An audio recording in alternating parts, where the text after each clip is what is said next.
Third gender ने युवक पर शादी का झांसा देकर शारीरिक शोषण का लगाया आरोप। पैसों के लिए खेला प्यार का खेल, जरूरत पूरी होते ही हुआ लापता। कोरबा पुलिस ने दर्ज किया मामला। पूरी घटना कोरबा जिले के इकबालको थाना क्षेत्र की है। पीड़िता ने बताया कि पिछले 5 साल से शादी के नाम पर उसके साथ शारीरिक संबंध बनाया और जब शादी की बात सामने आई तो वह फरार हो गया। घर बनाने उसने अपने सोने चांदी के जेवरात और नकदी रकम भी दिए। अतिरिक्त पुलिस अधीक्षक नेहा वर्मा ने बताया कि पुलिस मामला दर्ज कर आगे की जांच की कार्रवाई में जुट गई है। आरोपी की पता तलाशी की जा रही है। फाल्गु थाना क्षेत्र अंतर्गत एक पीड़िता के द्वारा अपराध पंजीबद्ध करवाया गया है। 377 का अपराध पंजीबद्ध हुआ है और धाराएं लगाई गई हैं। उसमें आरोपी की पतासाजी की जा रही है, पूछताछ की जा रही है, सीबीआर के लिए भी डाला गया है और जैसे ही प्राप्त होगा उसमें उचित कार्रवाई कर गिरफ्तारी की। पीड़िता क्या लगा पैसा ले लेते कुछ बात सामने आ वो जब उनका संबंध था तब उसके द्वारा कुछ पैसे उसको दिए गए थे जो वो अभी लौटाया नहीं है और चला गया है। शादी का भी वादा किया था, उसके द्वारा वो शादी नहीं की गई है। नाम बता। आपके साथ क्या था?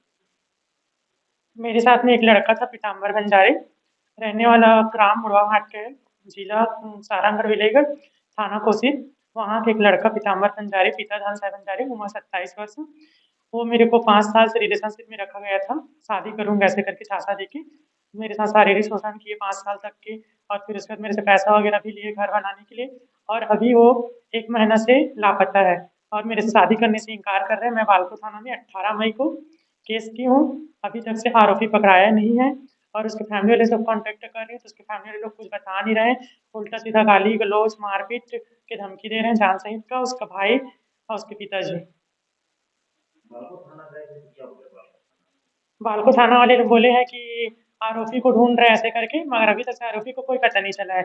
उसके घर लेके गए थे मेरे को बालको थाना वाले लोग, मगर उसकी मम्मी लोग पापा से पूछताछ किए तो उन लोग बोले कि नहीं है ऐसे करके, फिर वहाँ से वापस आ गए। फिर उसके बाद मैं बालको थाना और गई थी तो उन लोग ढूंढ रहे ऐसे करके बोले।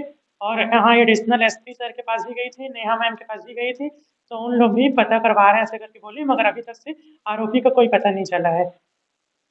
इस बीच में ये भी बात सामने आई कि कुछ पैसा भी नगद दिया करके हाँ, मेरे से वो, जब मैं उससे रिलेशनशिप में थी, रायपुर में थी, हम लोग सड्डू हाउसिंग बोर्ड कॉलोनी में रहते थे दोनों जने, पति पत्नी के जैसे। तो मेरे पास गहना वगैरह था जैसे कि नेकलेस, रानी हार, झुमका और करधान, अंगूठी, चैन, ये सब चीज़ को बेच के उसको मैं घर बनाने के लिए पैसा दी हूँ।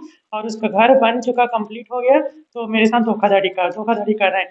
जब उसको मैं शादी का बात की तो यहाँ जहाँ मैं रहती हूँ सड्डू में, सॉरी बालको में रहती हूँ, वहाँ आके मेरे को मारपीट किए और उसके बाद धमकी दी है कि अगर पुलिस में एफआईआर करोगे तो जान सहित मार दूंगा ऐसे करके। फिर उसके बाद इस बात को मैं उसके पिताजी तक लेके गई, धन साहब बंजारे तक से, तो उसके पिताजी का कहने लगे कि मेरे बड़े बेटा को छोड़ दो और छोटा बेटा से शादी कर लो ऐसे करके। तो ऐसा कहाँ होता है। फिर उसके बाद मैं बोली कि ऐसा कहाँ होता है, आप बताओ ऐसे करके। तो उसके पिताजी भी बोलने लगे कि अपने पापा का जितना प्रॉपर्टी का हिस्सा है उसको बराबर बंटवारा करके लाओ, फिर उसके बाद तुम्हारा मेरा बेटा से कोर्ट मैरिज करवाऊंगा ऐसे करके।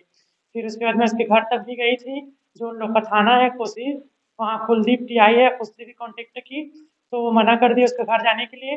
फिर मैं वहाँ से वापस आ गई। फिर उसके बाद लड़के के मौसी घर है, उसके यहाँ भी गई थी, तो उसके मौसी लोग से भी कांटेक्ट की, उसके मौसी लोग उसके घर में कांटेक्ट किए, तो उन लोग को भी गाली गलौज देना शुरू कर दिए, उसके पिता और उसके भाई लोग।